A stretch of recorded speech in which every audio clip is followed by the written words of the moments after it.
Almost every day, businesses and governments fall victim to cyber attacks. Newspapers haven't been spared either.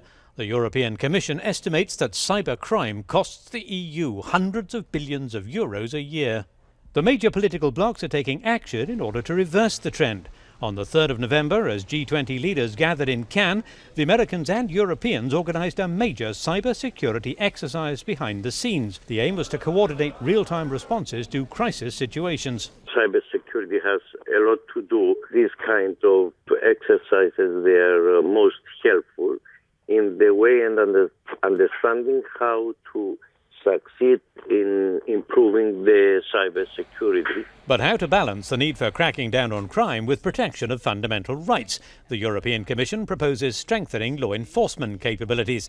But the MEP Marietje Schaake raises some concerns. She chaired a workshop on the issue in the Parliament on Monday. We should be careful not only to see risks, but to really cherish and use the opportunities that new technologies bring to enhance freedoms of people, to have them express more freely. If we focus too much on defense and security, that we may actually risk closing down the open internet. Is the fight against cybercrime a priority for Europe despite the current fiscal austerity?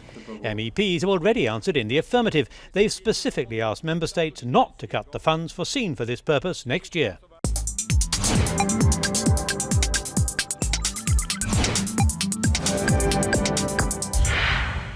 One day after the resignation of Greece's Prime Minister Giorgos Papandreou, his country is once more at the heart of concerns at the Eurozone summit starting on Monday.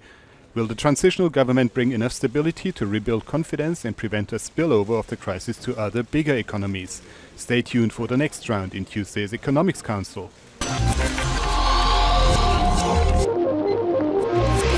Three countries of the Western Balkans received European Parliament President Jerzy Buzek.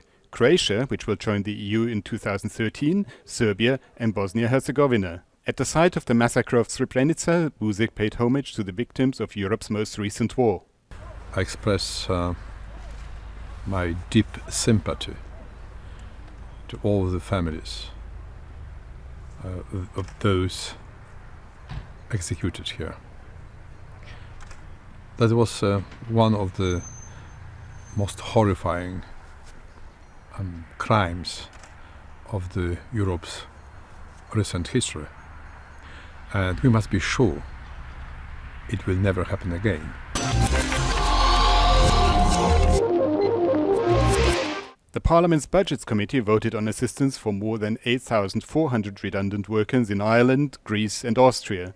€12,700,000 will be put to work to facilitate transition for those workers, most of whom were active in the construction sector.